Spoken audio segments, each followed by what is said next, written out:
नरकासुर वध। आज की यह कहानी दीपावली से संबंधित है। भागवत पुराण में बताए अनुसार भगवान श्री विष्णु ने वराह अवतार धारण कर भूमि देवता को समुद्र से निकाला था। इसके बाद भूमि देवता ने एक पुत्र को जन्म दिया। उसका नाम भौम था। पिता एक परमदेव और माता पुण्यात्मा होने पर भी भौम क्रूर था, इसलिए उसका नाम भौमासुर पड़ गया। वह पशुओं से भी अधिक क्रूर और अधर्मी था। जैसे जैसे उसकी आयु बढ़ रही थी, वैसे ही उसकी क्रूरता भी प्रतिदिन बढ़ती गई। वह सबको नरक जैसी यातनाएं देता था। उसकी इन्हीं करतूतों के कारण ही उसका नाम नरकासुर पड़ गया। नरकासुर प्रागज्योतिषपुर का राजा था। उसने ब्रह्मा जी की घोर तपस्या करके वर प्राप्त कर लिया था कि उसे कोई देवदान व मनुष्य कोई नहीं मार सकेगा।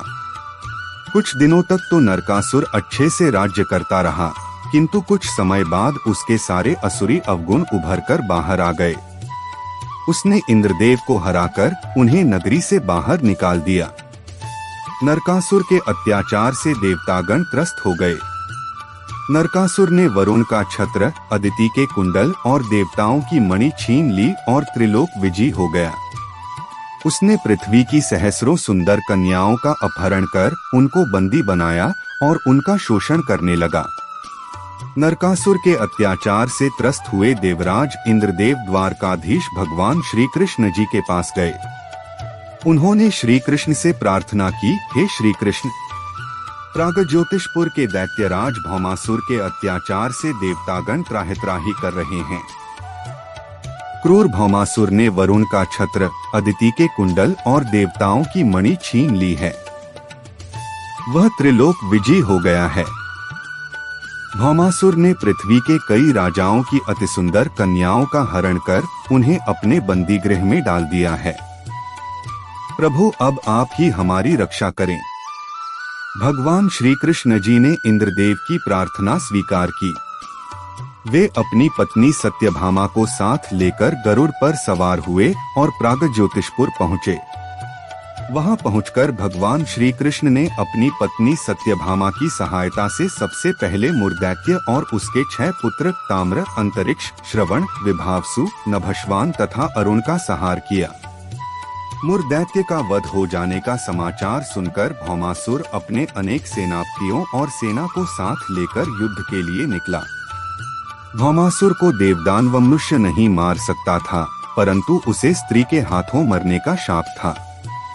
इसलिए भगवान श्री कृष्ण जी ने अपनी पत्नी सत्यभामा को सारथी बनाया और घोर युद्ध में सत्यभामा की सहायता से उसका वध किया। उसे मारकर श्री कृष्ण जी ने अपने माथे पर रक्त का तिलक लगाया।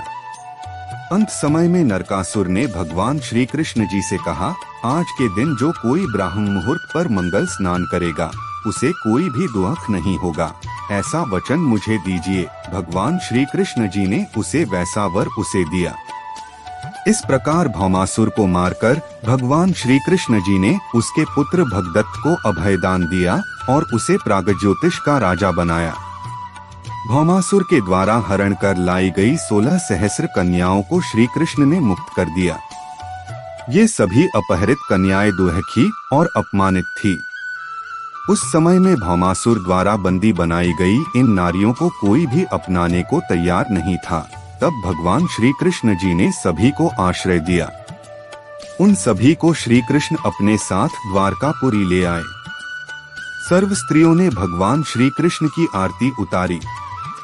द्वारकानगरी में वे सभी कन्याएं स्वतंत्रता से अपनी इच्छानुसार सम्मान पूर्वक रहने लगी।